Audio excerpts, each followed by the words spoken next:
Good afternoon, Cross Timbers. Today is Monday, October 31st, 2011. This is Texan TV News, a product of the Texan News Service, and I am Presley Parks. In today's headlines, trick-or-treaters on campus. A local missing persons case becomes death investigation. A storm in the Northeast knocks out power for thousands. Hacking group Anonymous threatens to expose Zeta cartel. Victim of hit and run gives birth. This morning, Landon Haston and I captured video of trick-or-treaters here at Tarleton. The Child Development Center went trick-or-treating again this year around campus. We caught up with a group of approximately 26 children in front of the Dick Smith Library. They also made stops at Wisdom Gym, the Agriculture Building, Humanities Building, Administration Building, Tarleton Center, and Student Center. The children were welcomed at each location by faculty and staff of each office. The Child Development Center goes trick-or-treating annually, and the children are always welcomed with warm greetings and smiles, along with candy and treats. The annual Halloween Carnival is scheduled for tonight from 6 to 8 o'clock p.m. by the Administration Building. Approximately 50 student organization booths will take part in the festivities. Now, today's top story. Amanda Kimball of the Empire Tribune reports less than a week after a candlelight vigil was held in the city for a missing Stephenville mother, skeletal remains were discovered just outside of Mineral Wells. Palo Pinto County Sheriff Ira Mercer said the woman's skull and mandible were discovered Thursday and sent to the University of North Texas, where world-renowned forensic anthropologist Dr. Harold Jill King positively matched the remains to Shonda Townsend's dental records Friday. The remains were found near the Easy Mart convenience store, where Townsend was reportedly last seen on July 5, 2010.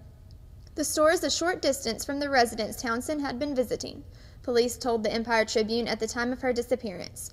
Everything, where Krishanda was last seen, where her car was found, and where the remains were found, is in close proximity, Mercer confirmed Saturday.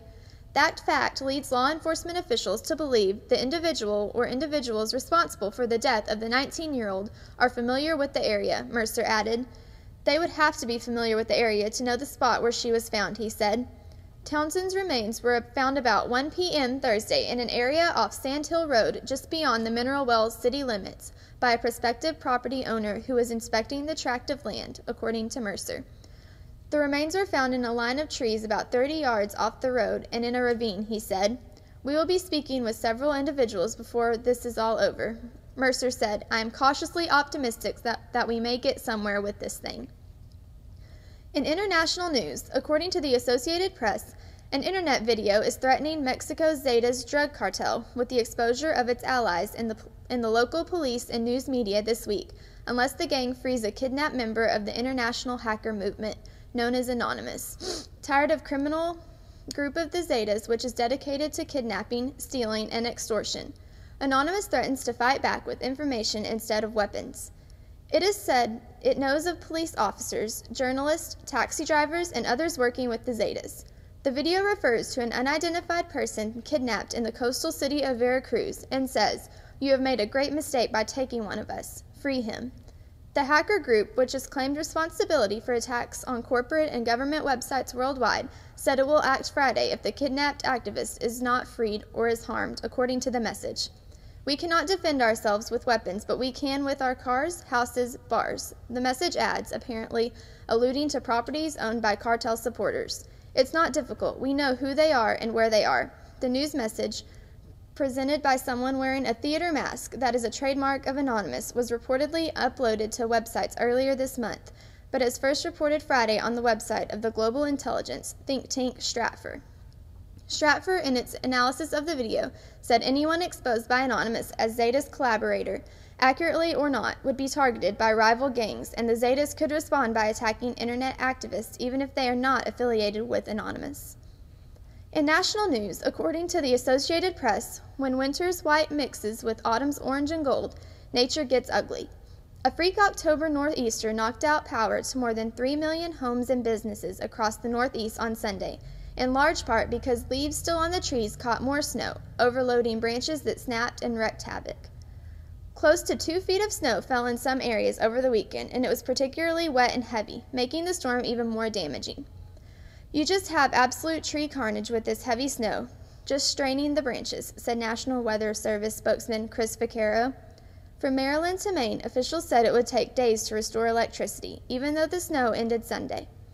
The storm smashed record snowfall totals from October and worsened as it moved north. Communities in western Massachusetts were among the hardest hit. Snowfall totals topped 27 inches in Plainfield, and nearby Windsor had gotten 26 inches by early Sunday. It was blamed for at least 9 deaths, and states of emergency were declared in New Jersey, Connecticut, Massachusetts, and parts of New York. Roads, rails, and airplane flights were knocked out, and passengers on a JetBlue flight were stuck on a plane in Hartford, Connecticut for more than 7 hours. And while children across the region were thrilled to see snow so early, it also complicated many of their Halloween plans. More than 800,000 power customers were without electricity in Connecticut alone, shattering the record just set 2 months ago by the Hurricane Irene. Massachusetts had more than 600,000 outages, and so did New Jersey, including Governor Chris Christie's house. Parts of Pennsylvania, New Hampshire, New York, Maine, Maryland, and Vermont also were without power. There is no immediate timetable as to when the power will be back on fully.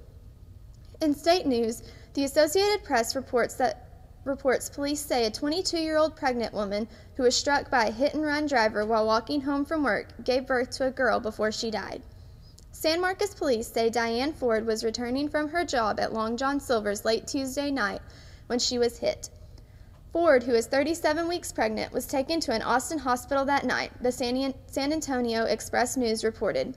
She gave birth by a cesarean section Wednesday, and the girl was taken to the hospital's pediatric intensive care unit. Ford died Thursday. Her boss, Chris Jackard, said Ford was excited about her future as a mother. Jackard said Ford knew she was having a girl and had picked out a name. Police were trying to find the driver of the car. In sports, the Associated Press reports a Red Sea of fans jammed downtown St. Louis on Sunday to honor the World Series champion Cardinals and send a clear message to Albert Pujols: "Please stay." An official crowd estimate was not immediately available for the parade down the streets of St. Louis and the celebration at Busch Stadium, but city officials expected several 100,000, and it was clearly that, if not more. The crowd was so large that people were parking more than 2 miles away, and interstate highways were jammed near downtown. Pujols drew loud cheers along the parade route and a long-standing ovation at the stadium. When asked on the podium if he'd like to be back for another celebration next season, he smiled sheepishly and said, "Hey, why not?" Whether that happens remains to be seen. After 11 Hall of Fame seasons as a Cardinal, Pujols is a free agent for the first time, and it isn't clear if the mid-market Cardinals will be able or willing to give a long-term contract to a player who turns 32 before next season. Despite his career .328 average, 455 homers, and status as a team icon, as the Cardinals celebrated their 11th World Series championship, the Rangers returned home. Unlike last year, when the Rangers celebrated making Fall Classic with their fans, their return was unheralded. In Tarleton sports, the Empire Tribune's Brad Keith reports that Tarleton's Nick Stevens passed for 4 touchdowns, then rushed for another. The Empire Tribune reported that Stevens handed off to Courtney Vaughn, who started left, then reversed the field and came back right. Stevens was the only man in front, and he stayed that way until laying a big block right in front of the Tarleton sideline to spring the junior running back for a 40-yard touchdown. The run was reduced to 30 yards, and the ball brought back to the 20 for a block in the back, but none of that mattered at the time to Fowler, who took a couple steps onto the field and chest-bumped his quarterback. According to the Empire Tribune, Fowler said that the play showed who Nick is and what he means to this football team, especially what he's meant in the last few weeks. Stevens got the offense into the end zone 5 times Saturday, and it was more than enough to help the Texans win as they dominated Incarnate Word 48-10. It was the 3rd straight win for Tarleton, all in the Lone Star Conference play. The Texans break from conference action and host NCAA Division III Millsaps College at 2 p.m. next Saturday. In high school sports, the Glen Rose Tigers defeated the Hillsboro Eagles 27-16 on a cold night of Friday night football. Glen Rose started the game off quick and never looked back, scoring on their first 3 drives. The first 2 drives were capped off by touchdown runs by Thomas Simpson and Frank Brandenburg, and then on the 3rd drive, quarterback Colton Breton hooked up with Tyler Linderman for a dazzling one-handed bobbling catch for 39 yards that put Glen Rose on the Hillsboro 3-yard line, which was then ran in for a touchdown by Cody Bircher. At this point, Glen Rose had the game all but won. They scored on the opening drive of the second half, which made it 27-3, and pretty much put the score out of reach for the overpowered Hillsboro Eagles. The final ended up being 27-16 as the Eagles scored a couple of late touchdowns, with one of them coming at the end of the regulation. Glen Rose once again succeeded in the running game, gaining 200 yards on 32 carries, and quarterback Colton Breton threw for 167 yards on 13 completions. Elsewhere in high school football, Stephenville falls to Waco Midway 51-20. Lincolnville defeated Granbury Cornerstone 68-41, and Comanche defeated Dublin 42-14.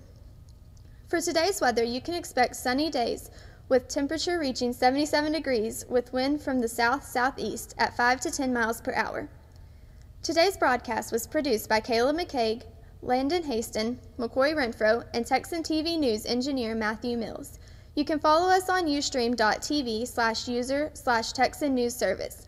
Don't forget to tell your friends about us and become a fan of Texan TV News on Facebook. I'm Presley Parks. Tune in tomorrow for the latest news from the Tarleton State University campus in Stephenville.